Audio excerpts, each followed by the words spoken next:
값도 싸고 품질도 좋은 중국산 로봇, 우리나라에서 과연 로봇 산업이 성숙되고 리딩할 수 있을까라는 걱정도 많이 하실 것 같아요. 그럼에도 불구하고 우리가 로봇을 꼭 해야 될 이유가 있을까요? 휴머노이드 로봇은 주권이에요. 그런 주권을 형성했던 기술들이 몇 개가 있어요. 자동차, 반도체, 그다음에 스마트폰 이런 것들은 그걸 생산할 수 있는 나라냐 아니냐의 파괴력이 너무나 커요.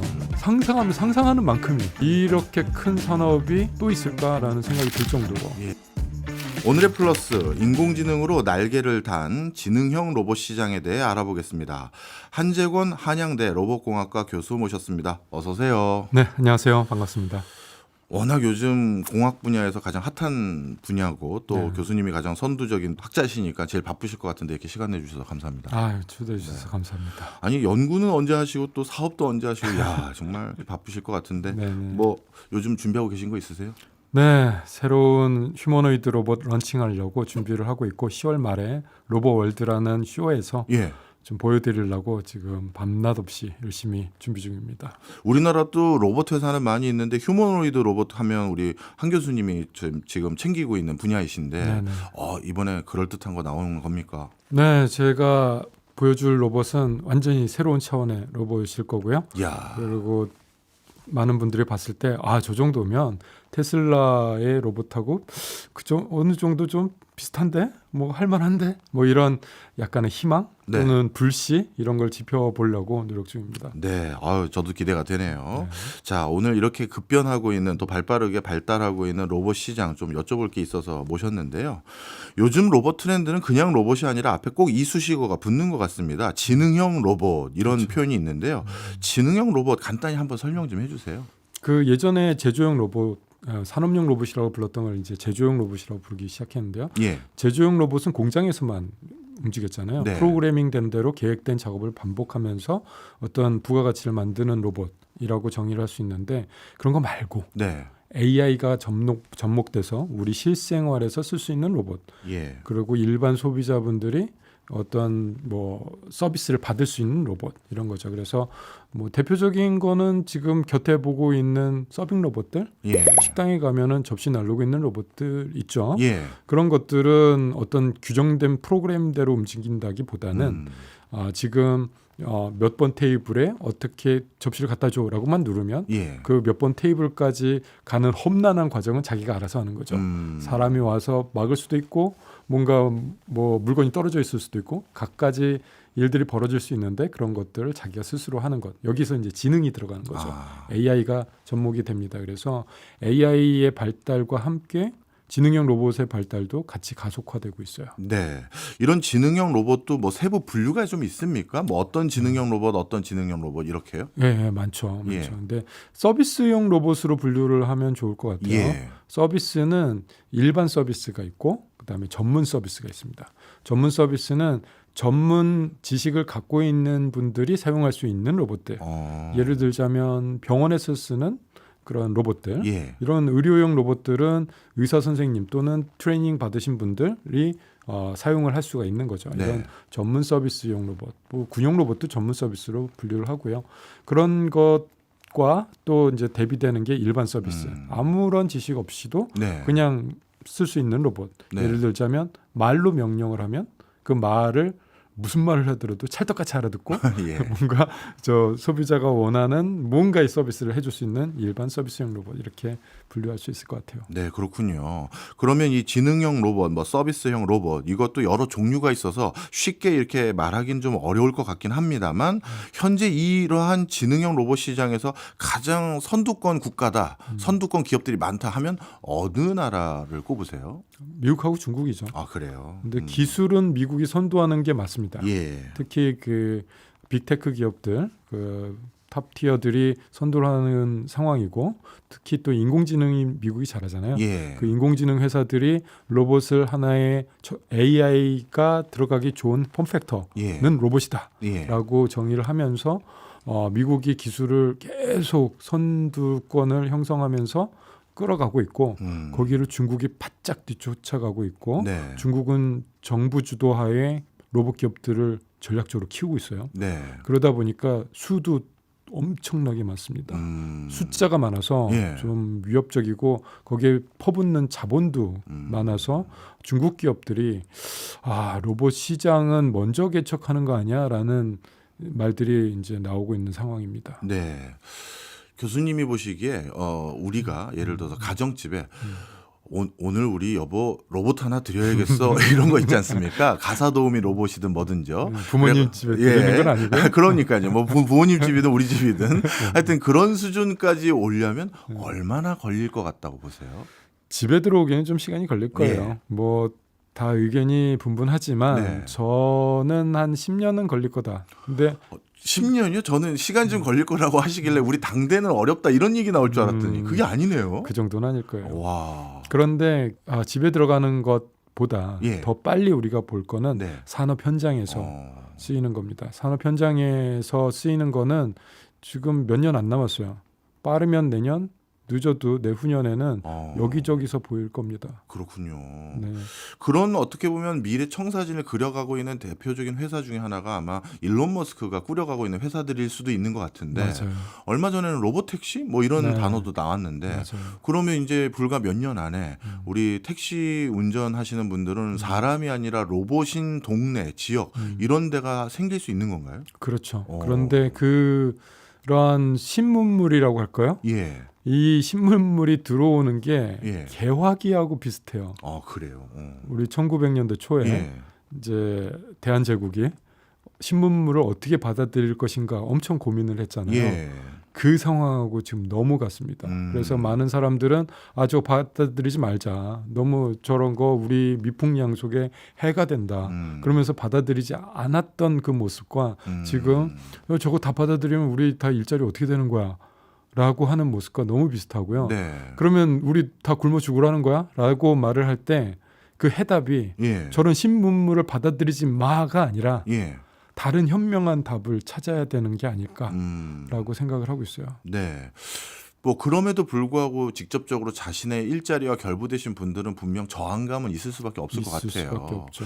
그런데 참 놀라운 건 그런 환경은 우리만 있을 것 같지는 않은데 미국에서는 어떻게 이렇게 성큼성큼 걸어갈 수 있는 환경이 있는 거죠? 자본주의죠. 극도로 발달된 자본주의가 만들어내는 현상이라고 봅니다. 네. 어쨌든 그들은 돈이 되면 가고 돈이 안 되면 안 가고가 너무나 명확한 네. 공동체잖아요. 예. 그러다 보니까 지금 인건비가 이만큼인데 로봇을 만든 비용은 얼마고 BEP 계산했더니 이거 BEP 넘어가는데 그럼 그냥 가는 거예요. 네. 사회적인 거 그거는 차차 해결하지 뭐. 네. 뭐 이런 식의 뭐 전통이라 그럴까요? 역사라 그럴까요? 그런 게 쌓인 공동체다 보니까 예. 돈 되니까 그냥 가는 겁니다. 네. 일부에서는 또 이런 걱정도 하시더라고요. 예를 들어서 로봇이라는 그 휴머노이드로 한번 예를 들어보겠습니다.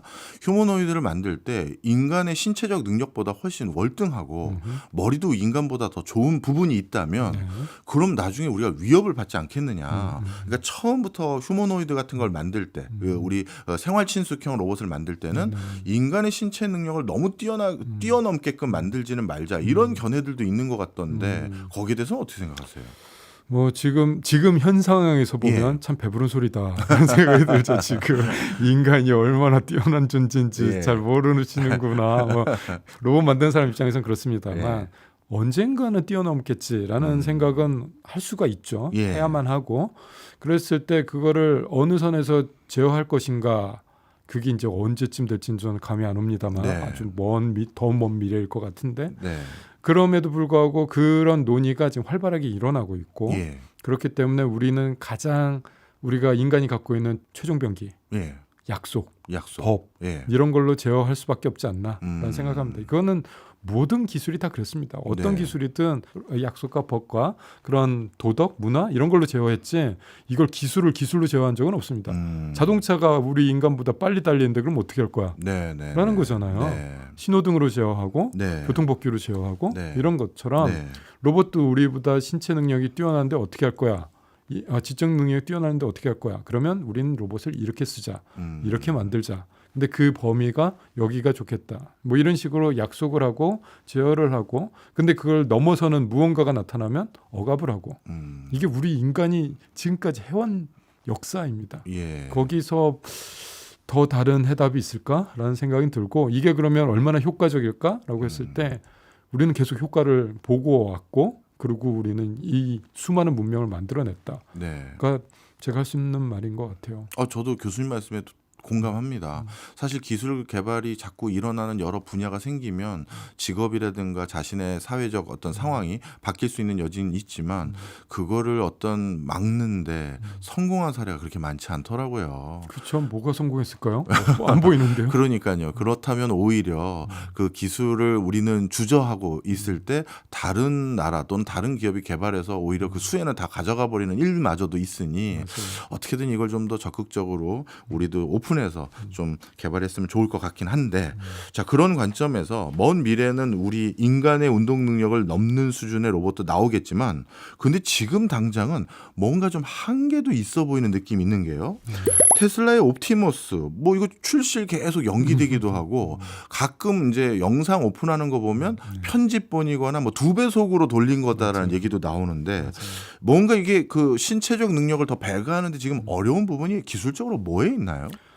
한 3가지 정도 들고 싶은데요. 일단 첫 번째는 배터리요. 예. 두 번째는 AI 칩, 네. 세 번째는 액추에이터. 음. 이렇게 3가지 보고 있습니다. 예. 저도 이제 만드는 사람이잖아요. 이 3가지만 어떻게든 좀 지금보다 발전이 되면 정말 쓸만한 로봇 잘 만들 것 같은데라는 생각을 계속 갖고 있는 거예요. 네. 뭐 배터리는 두말 안 해도 되겠죠. 네. 지금 2차 전지로 인해서 우리는 전기 자동차도 만들고 태블릿도 갖고 다니고 하지만 네. 이거 너무 무겁고 축전율이 이렇게 높지가 않습니다. 로봇 입장에서는. 예. 그래서 지금보다 한 5배, 10배 이 정도는 성능이 좋아져야 예. 우리가 영화 속에서 봤던 장면들이 만들어진다라고 예. 저는 이제 계산을 하고 있는 상황이고요. 예. AI 칩 같은 경우는 인공지능이 발달해야 로봇이 발달을 하거든요. 그건 지능형 로봇 시대로 들어오면서 너무 당연한 얘기가 됐는데 그럼 인공지능을 어느 수준까지 발달시켜야 인간들이 이 정도면 쓸만하다라고 받아들이겠는가라고 했을 때 지금은 좀 턱없이 부족해요. 네. 왜냐하면 그 인공지능을 돌리기 위해서 필요한 컴퓨팅 자원이 너무나 막대한 게 필요합니다. 네. 지금 뭐 클라우드를 많이들 쓰시고 계시고 근데 그 클라우드를 돌리고 있는 데이터 센터들 전기료가 어마어마하잖아요. 예. 거의 뭐 원자력 발전소 하나 그냥 뚝딱 잡아먹는 네. 수준인데 이제 그런데 이제 그만한 전력과 연산량을 필요로 하는 그런 AI가 로봇 안에 들어간다? 네. 로봇은 클라우드 쓰기 위험합니다. 또 음. 통신하면은 통신 장애 있으면 또 위험해지니까. 예. 그래서 몸 안에서 해야 돼요. 인베디드. 네, 그래서 요즘은 또 인바디드라는 새로운 신조어도 만들었어요. 인베디드에서 인바디드. 예. 말 참 잘 만들죠. 그래서 몸 안에서 AI가 돌아가야 된다. 예. 근데 그 AI는 얼마나 저전력으로 얼마나 많은 연산을 할 수 있는가. 예. 그래서 AI 칩이 되게 중요합니다. 지금 수준으로는 안 되고요. 예. 그런데 이제 AI 칩은 글로벌 탑 티어들이 사활을 걸고 경쟁하고 있잖아요. 예. 반도체 회사들이. 그래서 이 발전 속도가 굉장히 빠르고 그래서 제가 내년, 후년에는 산업 현장에서 볼 겁니다라고 하는 이유도 거기에 있습니다. 예. 그리고 액추에이터는 아까 인간의 신체 능력을 뛰어넘는 뭐 이런 얘기 하셨는데 네. 아이고 택도 없어요 지금. 그래요? 인간의 근육이 얼마나 어마어마한 그런 액추에이터인데요. 예. 무게 대비, 부피 대비를 말하는 겁니다. 얼마나 가볍고 예. 얼마나 작은데 이게 이렇게 큰 힘을 내? 라고 생각을 하면서 살고 있거든요. 예. 운동할 때마다. 예. 그러니까 근데 지금 액추에이터 그 구동기 움직이는 예. 수준이 좀 많이 떨어지죠. 그렇군요. 그런데 그 얼마 전에 현대차가 인수한 보스턴 다이나믹스 네. 거기 로봇 봤더니 우리 인간보다 훨씬 자유롭게 움직이는 것 같고 막 덤블링도 하고 무거운 물건도 쉽게 들면서 또 사실 우리가 경이로운 게 네. 계단을 마구 올라가고 내려오는 건 우리 인간 정도 돼야 된다 했는데 그것도 막 하더라고요. 네, 네. 그러면 이미 액추에이터인가 이거는 어느 정도 올라간 거 아닌가요? 기술적으로 보여주는 거는 그럴 수 있어요. 예. 딱 하나 잘 만들어갖고 예. 자 덤블링 해봐 할 수 있습니다. 예. 그런데 한 가지 중요한 게 빠졌어요. 뭐죠? 그게 얼마짜리인데. 가격. 그리고 그거 연간 얼마나 많이 생산할 수 네. 있는데 대량 생산 능력 즉 생산 능력이 중요한데 그래서 보스턴 다이내믹스도 그 로봇 이제 버렸습니다. 이제 안 할래 이거. 아 그래요. 네, 우리도 대량 생산 가능한 전기식으로 갈 거야라고 했습니다. 예전에 그 로봇은 유압식이었어요. 아 그렇군요. 유압식이라 그렇게 큰 힘을 낼 수 있었던 건데 대량 생산 능력이 좀 안 되는 거죠. 유압은 굉장히 손길이 많이 가야 되는 상황이고 그래서 얼마 전부터 우리도 이제 유압 버리고 전기 모터로 가서 대량 생산할 거야라고 했고 그래서 이제 따라붙기 시작을 할 건데 그동안 좀 시간이 좀 아깝죠. 그렇지만 워낙에 저력이 있는 곳이니까 빨리 따라붙지 않을까라고 생각을 하고 있습니다. 네. 하드웨어적으로 어떤 뒷받침이 있어야 로봇이 우리에게 좀 더 친숙하게 다가올 수 있는지에 대해서 여쭤봤는데요.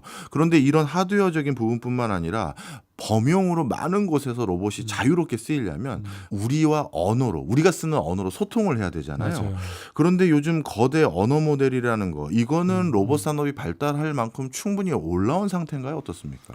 기술적으로 가능성을 보여준 상태다라는 정도고 이게 상업적으로 쓸만하다는 아닌 상태입니다. 그런데 어떻게 하는지를 아는 게 첫 단추잖아요. 그건 이제 푸는 거죠. 이렇게 하면 돼라고. 그러고 나서 이제는 그걸 그러면 어떻게 상업화로 만들 것인가의 단계로 진입한 상황입니다. 근데 그게 그렇게 크게 오래 걸리거나 어렵거나 하진 않을 것 같아요. 이제 곧 나올 것 같습니다. 제가 상업화라고 말하는 거는 얼마나 저전력으로 얼마나 경량화된 모델로 할 수 있는가. 그리고 사람이 추상적인 말을 했을 때 사람은 명령을 구체적으로 안 하거든요. 맞아요. 굉장히 추상적으로요. 이거 좀 저기다 갖다 놔. 뭐 이러거든요. 그럼 이거는 뭐고 저기는 어디야? 이런 거를 알아내야 돼요. 추론을 해야 되는데 그런 추론 능력에 대해서 굉장히 빠르게 상업화가 가능한 정도로 가고 있습니다. 이 거대 언어 모델 로봇에 적용할 수 있는 이 모델은 이건 국산화라고 표현해야 될지 모르겠습니다만 이게 국내에서 이 언어 모델도 개발하거나 관여하는 회사가 있나요? 있죠. 그래요? 몇 개 있습니다. 그러면 우리 로봇 그 만드는 회사 우리 교수님이 참여하는 회사라든가 다른 회사와 거대 언어 모델도 자체적으로 하고 있는 곳이 있으니 이거는 어떻게 보면 국산화가 꽤 가능한 범주라고 봐도 될까요? 가능성은 없진 않다라고 생각이 드는데 저도 그래갖고 AI 하시는 분들에게 굉장히 많이 SOS를 치거든요. 지금 우리 해야 돼요. 로봇 쪽으로 좀 개발 좀 해주세요라고 하는데 들려오는 대답은 이런 거죠. 제 코가 석자입니다. 왜냐하면 지금 우리가 알고 있는 거대 언어 모델과 로봇에 적용할 언어 모델과는 좀 결이 달라요. 그래요? 좀 성격이 다릅니다. 그래서 또 다른 약간의 리소스가 더 필요한 상황이라 이게 저력 또는 여력 이런 것들이 또 필요한 상황이에요. 그렇군요. 그러면 어떻게 보면 거대 언어 모델 미국의 빅테크 기업들이 만드는 그런 것과 달리 로봇에는 로봇에 적용할 수 있는 그런 모델들이 따로 필요하다. 이런 말씀이시군요. 알겠습니다. 그러면 이런 모델을 만들기 위해서도 별도의 데이터들을 더 수집해야겠는데요. 그게 핵심이죠. 그런데 지금 데이터가 국내에서 잘 수집이 되고 있는 상황인가요? 국내는 물론이고 세계적으로도 잘 안 되고 있어요. 그래서 얼마 전에 테슬라가 낸 구인 공고 재밌는 걸 봤어요. 시간당 45불 줄 테니 우리 로봇 옵티머스를 가르쳐줄 분을 구합니다. 가르쳐줄 분들을? 뭐랄까요? 마케팅은 좋아요. 일종의 선생님이 되는 듯한 느낌. 그런데 사실은 사람이 그 HMD 그 뭐랄까요? 그 헤드 마운트 디스플레이 끼고 그 움직이는 거예요. 뭐 작업을 하는 겁니다. 그러면 그 행동을 수집하는 거예요. 그러니까 데이터의 종류가 다르죠. 말이나 텍스트나 그림이나 그런 종류가 아니라 움직임을 수집을 해야 돼요. 그렇네요. 그럼 이제 움직임에 대한 데이터를 우리가 쌓은 게 있느냐는 거죠. 없어요. 그러니 지금 쌓아가야 되는 거죠. 그래서 테슬라는 그걸 이미 이제 깨우친 거고, 그래서 대규모의 사람을 고용해서 움직이게 만들고 일을 하게 만드는 거를 계속 관찰하면서 그 관찰된 것을 데이터 삼아서 로봇에게 거대 언어 모델이라고 좀 그렇고 행동 모델이라고 할까요? 어쨌든 로봇에게 AI 데이터를 만들어주겠다라고 하고 있는 상황입니다. 그렇겠네요. 언어 모델도 사실 우리의 여러 언어적인 데이터들을 바탕으로 AI가 학습했다면 움직이려면 당연히 모션과 관련된 데이터들도 많이 필요한데 그 부분의 데이터가 집약적으로 모여져 있는 곳이 사실 국내뿐만 아니라 외국도 그렇게 생각을 많이 못했겠네요. 알겠습니다. 이제 좀 다른 나라와 좀 비교를 하려고 하는데 저는 일부 처음에 이제 중국이 다양한 로봇 관련한 회사들도 많고 그리고 투자도 어마어마하게 한다는 말씀 주셨잖아요. 그 부분 한번 여쭤보도록 하겠습니다. 중국이 특히 이렇게 로봇 산업에 관심이 많은 이유가 뭘까요? 중국도 지금 어렵잖아요. 네. 그 어려움의 근본을 좀 따지고 들어가지 않았나라는 추측을 좀 하고 있습니다. 예전에 중국에서 그 산하 정책을 했었죠. 네. 그 한 가정당 한 명만 날 수 있다라고 했던 게 지금 몇십 년 네. 전이에요. 근데 몇십 년이 흘렀잖아요. 네. 그럼 그 아이들은 지금 어떻게 됐을까요? 이제 성인이 됐죠. 그리고 그 성인이 된 아이들이 또 아이를 낳을 거란 말이죠. 예. 그러면 인구는 점점 줄 겁니다. 제조업의 나라에서 인구가 준다. 이건 굉장히 큰 위협이죠. 그렇죠. 그러면 제조업이 아니라 다른 업종으로 전환을 해야 되는데 이제 갈림길에 있을 것 같아요. 예. 다른 업종, 특히 이제 첨단 업종으로 이제 전환하려고 열심히 노력하고 있는데 그렇다고 제조업을 다 포기하느냐? 예. 그건 또 아니잖아요. 그렇죠. 그러면 어떻게 하지라고 했을 때 하나의 아이디어가 있죠. 첨단 산업을 바탕으로 제조업을 계속 유지할 수 있는 방법. 이게 뭘까? 그러면 결론은 로봇에 다다를 것 같아요. 예. 저는 그냥 추측하는 겁니다. 예. 그래서 그런지 로봇에 대해서 어마어마한 투자와 어마어마한 전략을 세워서 중국 정부가 리딩을 하고 있어요. 예. 전문 기관까지 세우면서 산학연을 다 그 기관 안에 모이라고 하고 그걸 다 통제를 하면서 지시를 하고 있어요. 일목요연하다고 할까요? 일사불란하다고 할까요? 그렇게 나가고 있는 형국입니다. 아마도 산업 위기를 로봇으로 돌파하려고 하는 그런 게 아닐까라는 추측은 합니다. 그렇군요. 그렇다면 이렇게 로봇 산업의 진심이 돼버릴 수밖에 없는 중국 상황을 고려했었을 때 중국은 그럼 앞서 일부에서 말씀 주셨던 로봇 산업이 진화 발전하기 위한 아주 쾌적한 환경을 굉장히 고강도로 만들어줬겠네요. 아유, 그럼요. 예. 좀 부럽기도 해요. 예. 얼마 전에 베이징을 한번 갔었거든요. 북경에 갔었는데 예. 와, 뭐 이렇게 갑자기 바뀌었어? 라는 생각이 확 들더라고요. 저는 우리나라에서 휴머노이드를 하고 있는 거의 유일한 네. 그렇죠. 회사를 이제 하고 있는데 그 회사의 CTO시기도 하시잖아요. 예. 대표는 아닙니다. 네. 대표님께 꼭 이 말씀을 전해드리고 싶습니다. 저는 어디 가서 대표라고 하지 않습니다. 예. 그런데 그 중국에는 저희 같은 휴머노이드 회사들이 한 30개가 있어요. 야. 이 수에 내가 저걸 다 상대해야 돼? 라는 수에 압도를 당하더라고요. 예. 그만큼 중국은 로봇에 대해서 지원을 많이 하는. 많이 합니다. 네. 그리고 앞서 말씀 주셨던 모션 데이터라든가 언어 데이터 이런 것들은 중국이 우리보다는 좀 모으기 수월한 환경이죠. 맞습니다. 예. 중국 AI 데이터 모으는 거 보셨죠? 예. 개인정보 보호? 없어요. 그거 없습니다. 그건 뭐나 줘보려 뭐 이런 느낌으로 그냥 막 데이터를 그렇게 모아도 되나라는 생각이 들 정도로 모아요. 근데 네. AI는 데이터의 힘이잖아요. 좋은 데이터가 좋은 AI 모델을 만듭니다. 네. 그렇기 때문에 중국의 AI의 발전은 퀄리티가 좋아요. 음. 그러다 보니 이 AI를 지능형 로봇에 갖다 씌우는 거예요. 예. 그러다 보니 로봇 자체도 퀄리티가 좋습니다. 중국 로봇이요. 아예 뭐 메이드 인 차이나인데 뭐 그게 뭐 우리보다 못하겠지라는 선입견 없어야 됩니다. AI는 데이터가 우리보다 퀄리티가 좋다라는 그런 선입견을 오히려 갖고 있어야 돼요. 네. 그런 기업들이 우후죽순 생겨난다? 이거 가만히 그냥 우습게 볼 일은 아닙니다. 위협적이네요.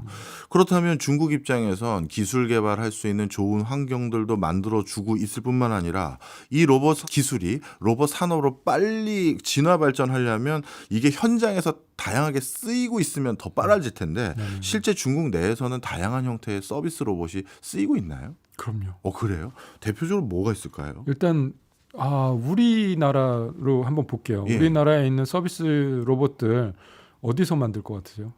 중국에서 만들어요? 대부분 중국 제입니다. 아. 우리나라 제품들이 정말 열악한 환경 속에서 고군분투를 하고 있는데 예. 많은 로봇 하시는 분들이 정말 눈물겨운 스토리를 쓰고 계시긴 하는데 예. 그런데 이렇게 생각하는 거예요. 로봇 잘 모르시는 분이 나 로봇 산업 하고 싶어. 로봇 시장 클 것 같아. 나도 이제 로봇으로 돈 좀 벌자. 자, 이제 어떻게 할까라고 생각했는데 우리나라 로봇 회사가 만드는 로봇은 만약 1,000만 원이야. 네. 근데 중국에서 뛰어오면 500만 원이야. 어떤 선택을 할까요? 중국에서 뛰어다가 파는 거예요. 그렇죠. 그러다 보니 그 영업을 잘 하면 로봇 산업을 리딩할 수가 있는 그런 분위기가 우리나라 예. 분위기입니다. 그러다 보니 국내에서 돌아다니고 있는 서비스형 로봇의 70~80%가 중국산입니다. 그런 상황이에요. 그만큼 중국산은 이미 소비자들에게 많이 쓰여졌다는 거예요. 그 나라 안에서. 네. 그러니까 수출할 수 있을 정도의 능력까지 된 거죠. 네.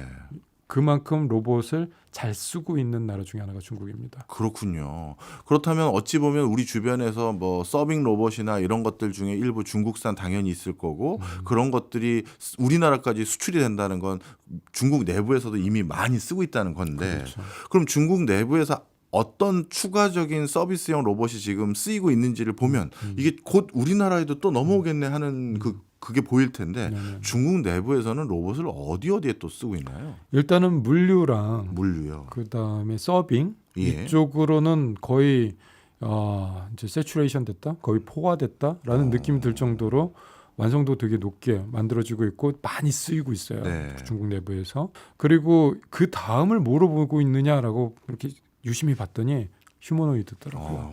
인간형 로봇이 다음이다라고 예. 보고 있는 것 같습니다. 왜냐하면 로봇들 생겨나는 추이를 보잖아요. 로봇 회사들 생겨나는 추이를 보면 다른 전문 로봇 서비스보다도 휴머노이드 로봇을 만들겠다라고 하는 회사들이 굉장히 급격하게 증가하고 있습니다. 네. 그만큼 그쪽으로 드라이브를 걸고 있다라는 거고 중국 정부가 그쪽에 보조금이든 뭐 지원금이든 많이 투자하고 있다라는 증거겠죠. 어찌 보면 물류나 서빙 특정 목적 부합형 로봇이 아니라 범용으로 이제 로봇을 사서 쓰도록 네. 그런 환경을 제공해드리겠다 이렇게 이해하면 될까요? 예, 휴머노이드는 다른 말로 하자면 다목적 어. 로봇입니다. 그래서 어떤 배송 로봇, 뭐 물류 로봇, 뭐 서빙 로봇 이렇게 앞에 수식어가 붙지 않는 로봇을 우리는 휴머노이드 로봇이다라고 보셔도 좋을 것 같아요. 그 휴머노이드 로봇 분야에서 중국의 기술 수준은 전 세계적으로 어떤 수준이고 어디까지 와 있나요? 미국 다음이에요. 미국 다음이요. 예, 우리보다도 좀 더 앞서 있을지도 모르겠습니다. 예. 근데 이제 저는 이제 중국은 어떻게든 이긴다라는 생각으로 계속 중국 기술보다는 우리가 나요 이런 거를 이제 증명해 보이고 있는 사람이긴 한데 네. 그럼에도 불구하고 중국 기술이 미국을 바짝 뒤쫓아가고 있는 거는 다들 인정하고 있어요. 예. 왜냐하면 미국에서 무언가를 선보이잖아요. 한 1년에서 2년 사이에 중국이 따라해요. 그러니까 기술 격차는 시간으로 한 1년 좀 넘게 요 정도다 보고 있습니다. 초박빙이네요. 네. 네. 근데 로봇계에서는 1년이면 네. 영겁의 시간이에요. 아, 그래요? 엄청 긴 시간입니다. 아, 그렇구나. 워낙 기술 발달 속도가 빨라서 그런 거예요. 네, 그렇죠? 네, 아, 네. 그럼 방금 말씀 주셨던 그 중국의 로봇 시장, 그 로봇 시장을 리딩하는 대표적인 회사들 하면 우리 교수님은 어딜 꼽으세요? 유비텍, 유니트리, 샤오미. 예. 요즘, 샤오미도요. 네. 빅3 요 정도 꼽고 있습니다. 유비텍은 워낙에 전통의 중국 로봇 회사고 예. 여기선 만들어지는 로봇을 가지고 BYD, 네. 그 중국 전기자동차 회사죠. 예. 거기 생산 공장에 투입하겠다라고 하고 있어요. 예. 그리고 유니트리라는 신생 업체는 그 사족 보행 로봇으로 굉장히 많이 컸어요. 예. 그래서 사족 보행 로봇 연구하시는 거나 뭐 이렇게 상업화하시는 분들 대부분 유니트리의 사족 보행 로봇을 사서 쓰는 걸 많이 보고 있습니다. 워낙에 싸고 품질 좋게 만들어지고 있어요. 네. 근데 여기서 휴머노이드 로봇으로 진화하고 있어요. 예. 그리고 샤오미는 뭐 두말 안 해도 되죠. 네. 뭐 이 정도가 네. 빅3를 형성하고 있습니다. 그럼 이들 회사들이 가시적으로 소비재로서 많은 B2C 시장에 각사의 로봇을 내놓겠다, 출품하겠다는 시점도 머지 않았겠네요. 예, 일단은 B2B부터 보고 있을 거예요. 모든 산업이 그렇지만 예. B2C까지 가기는 좀 어렵지 않나. 일반 소비자에게 판매하기까지는 아직 좀 시간을 좀 더 확보해야 되는 상황인데 B2B는 다르죠. 네. 왜냐하면 비즈니스 환경은 우리가 통제할 수 있는 곳이 많습니다. 그렇기 때문에 B2B로 들어가는 거는 그렇게 먼 시간은 아닙니다. 저도 B2B 들어가려고 좀 노력 중이고 목표 시간은 잡았습니다. 언제로 잡으셨나요? 28년. 28년. 얼마 안 남았네요. 네, 28년에 들어가기 위해서 한 26년에는 실제로 시범 서비스는 해봐야 되는 거죠. 예. 그래서 저희가 올해 보여줄 로봇이 이제 조금 더 개량돼서 예. 26년에 들어갈 수 있도록 지금 하고 있는 중입니다. 네. 근데 이제 많은 청취자분들께서 우리 한 교수님 말씀을 쭉 듣다 보니까요. 우리나라에서 과연 로봇 산업이 성숙되고 리딩할 수 있을까라는 걱정도 많이 하실 것 같아요. 네네네. 왜냐하면 로봇이 발달하는데 무엇보다 데이터 중요하다고 하셨는데 맞아요. 중국이야 데이터를 뭐 묻지도 따지지도 않고 줄 수도 있지만 우린 그런 상황은 아닌 아니죠. 선진국가고 그럴 수 없죠. 그리고 또 가격 경쟁력도 우리는 제조할 때 야 중국의 단가를 우리가 이길 수 있을까? 그럼 값도 싸고 품질도 좋은 중국산 로봇. 어찌 보면 한정된 예산과 이렇게 우수한 그 엔지니어분들, 학자분들이 척박한 로봇 산업이 뛰어들 것이 아니라 조금 더 우리가 할 수 있고 잘할 수 있는 다른 선택지로 가시는 게 어떻겠느냐. 이런 얘기도 분명 하실 텐데 그럼요. 그럼에도 불구하고 우리가 로봇을 꼭 해야 될 이유가 있을까요? 휴머노이드 로봇은 주권이에요. 주권. 이거는 그냥 다른 로봇하고 다른 기술하고는 조금 더 성격이 다릅니다. 예. 그런 주권을 형성했던 기술들이 몇 개가 있어요. 네. 예를 들자면 자동차, 예. 그다음에 반도체, 예. 그다음에 스마트폰. 예. 이런 것들은 그걸 생산할 수 있는 나라냐 아니냐에 따라서 그 나라의 주권이 왔다 갔다, 기술 주권이 왔다 갔다 합니다. 휴머노이드 로봇도 그중 하나라고 보고 있어요. 왜냐하면 파괴력이 너무나 커요. 상상만 해도 예. 이거 진짜 산업화되면 그때 들어가는 그 주변 협력업체라 수라든가 종류라든가 또는 파급력 이게 어디에 응용될 것인가 상상하면 상상하는 만큼이에요. 네. 이렇게 큰 산업이 또 있을까라는 생각이 들 정도로 예. 저만 그렇게 생각하는 게 아니라 골드만삭스는 휴머노이드 로봇 산업은 자동차 산업의 30배 규모가 될 거다라고 예상을 하고 있죠. 그만큼 중요한 거라서 놓칠 수 없습니다. 예. 그래서 우리 여태까지 잘 해왔잖아요. 예. 지금 이 척박한 환경이라고 하면은 정주영 회장님께 마이크 들고 어떠셨어요?라고 여쭤보면은 예. 네가 해봤어? 뭐 이럴 것 같은데 지금 할 수 있습니다. 예. 그 예전 60년대, 70년대보다 훨씬 좋은 상황이니까 그렇죠. 그 상황에서도 우리 했는데 맞습니다. 못하지 않습니다. 예. 사실 우리 엔지니어분들 또는 학자분들이 다 일당백의 역할을 해왔기 때문에 여기까지 온 건데 중국과 우리가 단순 숫자로만 비교하기는 뭐 당연히 안 되죠. 그럼에도 불구하고 중국의 로봇 기업 어떤 통계 봤더니 15만 개가 있다고 하더라고요. 맞아요. 15만 명의 엔지니어가 있는 게 아니라 로봇 기업이 15만 개가 있는데 맞습니다. 우리나라는 이게 어떻게 분류된 건지 모르겠습니다만 로봇 기업이라고 분류할 수 있는 기업이 2,500개래요. 2,500개 숫자도 많이 잡은 것 같긴 한데 15만 개와 2,500개의 싸움. 야, 우리는 어디서부터 이 실타래를 풀어야 될까요? 그런데 본질에 집중하면 돼요. 수에 너무 이렇게 압도당할 필요 없습니다. 수에 압도당할 거였으면 을지문덕 장군께서는 어떻게 그거를 감당하셨겠어요. 예, 예. 숫자보다 더 중요한 거는 그 본질. 이거 로봇을 얼마나 싸고 품질 좋게 만들 수 있는가. 거기에만 집중하시면 네. 시장은 정직합니다. 싸고 좋으면 쓰는 거예요. 예. 뭐 중국이 로봇 회사가 이만큼 많으니까 그거 써야 된다 이런 건 아니잖아요.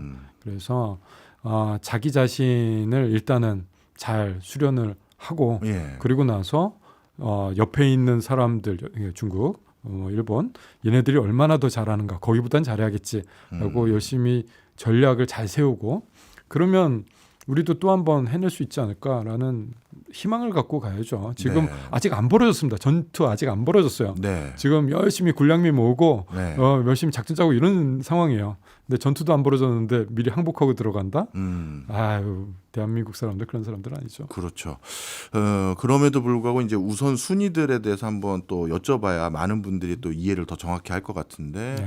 로봇 산업 그러면 로봇 하나가 있지만 결과물이 그 안에는 엄청난 종합적인 기술들이 집약된 거잖아요. 맞습니다. 그러면 우리가 요즘 어떤 제품 하나가 만들어졌을 때 그 제품 안에 들어가는 모든 부품과 소프트웨어를 A부터 Z까지를 한 나라에서 다 하는 경우는 드문데 네. 그렇다면 한국이 원래 잘하고 있는 AI 반도체라든가 로봇의 브레인 역할을 하는 하드웨어 이것만 우리가 아주 잘해도 그렇죠. 로봇 산업에 아주 결정적인 교두보를 갖는 거 아니냐. 맞습니다. 그러니 그것만 우리가 집중 투자하자. 이런 얘기 나오는 분도 계실 텐데 네네네. 그게 아니라 그래도 로봇의 완성체인 메카닉한 부분까지도 우리가 다 신경을 써야 될 또 다른 이유가 있을까요? 아, 그럼요. 지금 우리나라 소부장 산업이 어렵다, 약하다 뭐 이런 얘기를 하는데 네. 로봇에 한정돼서 딱 얘기를 하면은 예. 로봇에 필요한 부품들 우리나라가 정말 오래전부터 많이 잘 만들어 오고 있어요. 다행히도. 예, 예. 이 모터 만드는 회사가 얼마나 많은 줄 아세요? 그리고 물론 이제 원자재는 중국에서 사올 수 있습니다. 자석 뭐 이런 예, 거, 예. 구리선 뭐 이런 거. 하지만 그럼에도 불구하고 이런 부품 단위 하나하나 만들어내는 국가가 별로 없어요. 네. 우리 굉장히 특이한 위치를 이미 선점하고 있는 상황, 네. 되게 좋은 고지를 선점하고 있는 상황이고 이거를 그러면 그냥 거기서 안주한다? 그것보다는 꽃을 피우는 게 더 좋죠. 네. 그래서 그 어플리케이션의 그러니까 로봇 예. 자체 어플리케이션 완성체를 하나 만들 수 있는가 없는가는 자동차하고 비유를 하면 되게 좋습니다. 자동차 완성차 업체가 있는 나라냐 아니냐 아. 그런 느낌으로 보시면 좋아요. 예. 자동차의 부품들을 만드는 나라는 굉장히 많습니다. 예. 하지만 완성차는 무언가 느낌이 다르잖아요. 네. 우리의 현대자동차, 기아자동차가 있어서 네. 우리가 갖고 있는 자부심 그리고 또 영향력 이런 것들이 상당하고 우리가 현대차 공장을 어디 유럽 어디에다 세운다라고 하면 그건 또 외교력으로 또 발현될 수가 있어요. 예. 그리고 우리나라를 함부로 무시하지 못하는 그런 힘이 되기도 합니다. 그렇네요. 로봇이 그럴 거예요. 특히 예. 휴머노이드 로봇이 그럴 겁니다. 그렇기 때문에 휴머노이드 로봇의 많은 부품들을 우리가 잘 생산하고 있는 나라인 만큼 우리나라에서 공급망 체인을 잘 만들어내면 예. 그 굉장히 경쟁력이 있을 수 있거든요. 다른 나라가 할 수 없는 우리나라만의 특장점이 될 수 있습니다. 네. 교수님 말씀 딱 비유 듣고 나니까 확 이해가 됐습니다. 자동차 산업을 가지고 있는 나라와 그렇지 않은 나라의 위상은 진짜 천지 차이거든요. 로봇이 제2의 자동차 산업처럼 이해하시면 됩니다라는 말씀이 가슴에 확 박히는데요.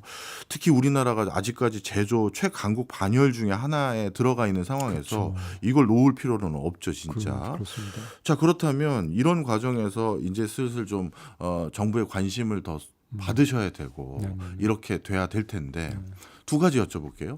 먼저 이게 자동차 산업과 유사한 산업의 형태도 많이 담보하고 있다면 네네. 규모의 경제를 좀 실현하고 맞습니다. 의미 있는 투자가 들어가야 되는데 그 참 이게 저도 말씀드리기 참 애매하지만 중소기업 적합업종이라고 해서 어디 바인딩을 시켜버리면 안 될 것 같은 느낌도 들고 맞죠. 그렇다고 또 특정 대기업이 한다고 했었을 때 국민들이 또 어떻게 생각하실지도 좀 의구심이 들고 네. 어떤 전략 전술이 좋아 보이세요? 다 같이 하면 안 될까요? 음. 우리가 지금 편가르고 해서 적을 상대할 그런 상황이 아니에요. 아. 있는 힘 쌀 한 톨이라도 모아서 같이 싸워야 되는 그런 네. 상황인데 대기업 중소기업 나눌 상황은 아닌데 네. 그럼 이제 대기업만 또 좋은 일 시켜주는 거 아니냐 낙수효과 뭐 있지도 않는 낙수효과 얘기도 하지 마라 뭐 이런 얘기 네. 할 수 있거든요. 그래서 대기업과 중소기업이 처음부터 이거는 굉장히 좋은 모델로 같이 가는 대기업은 사실 무언가 큰 결정을 하기에 너무 시간도 오래 걸리고 예. 그리고 느리고 덩치가 큽니다. 그럴 수밖에 없고 많은 토의를 통해서 딱 결정을 해야 되는 곳이지만 중소기업 스타트업들은 그래 이거 한번 해볼까? 도전 정신으로 뭉친 곳이거든요.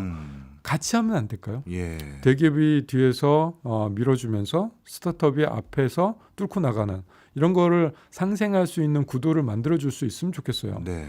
뭐 중국도 하고 있는데 우리라고 못할 거 없잖아. 그렇죠. 뭐 이런 거죠. 중국도 지금 스타트업 육성하면서 샤오미 같은 그런 대기업들이 너 잘해? 그럼 너 우리랑 같이 일해.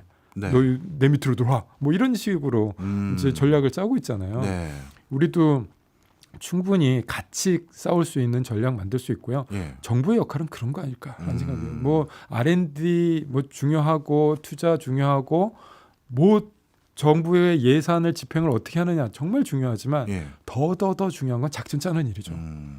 근데 지금 작전을 짜고 있는 사람이 누군지 좀 보이지가 않네요. 좀 누군가 리더십을 발휘해서 이렇게 합시다라고 몰고 가주는 누군가가 좀 있었으면 좋겠다라는 아쉬움은 좀 있습니다. 네.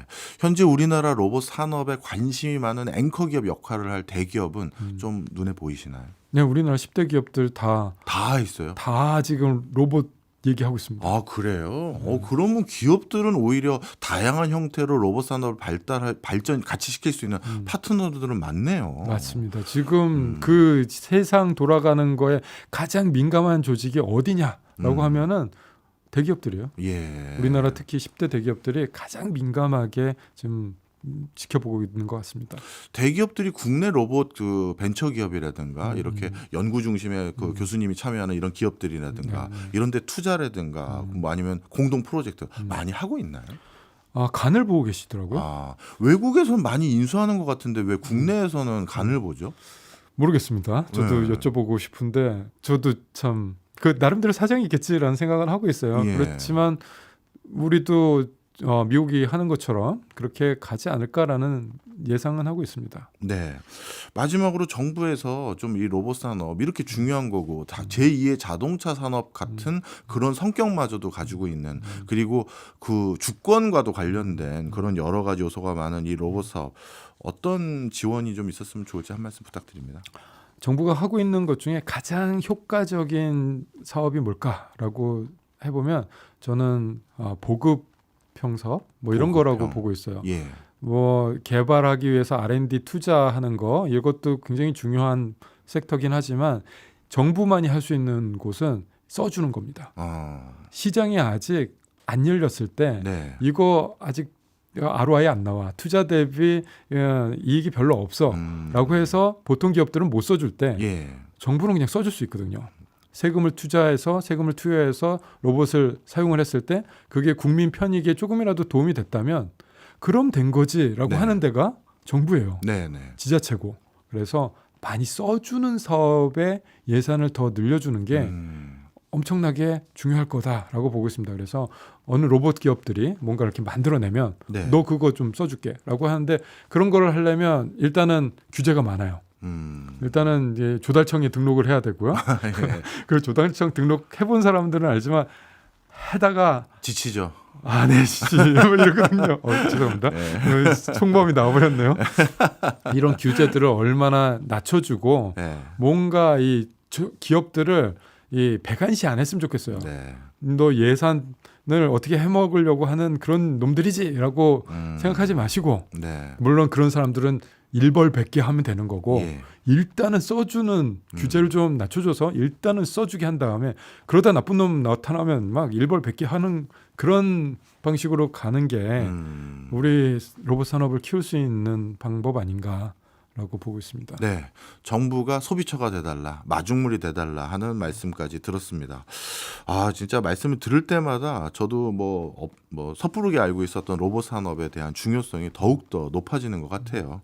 한 교수님마저 지치시면 안 됩니다. 이번에 출시하는 그 로봇도 기대해 보겠습니다. 지금까지 한재권 한양대 로봇공학과 교수였습니다. 고맙습니다. 감사합니다.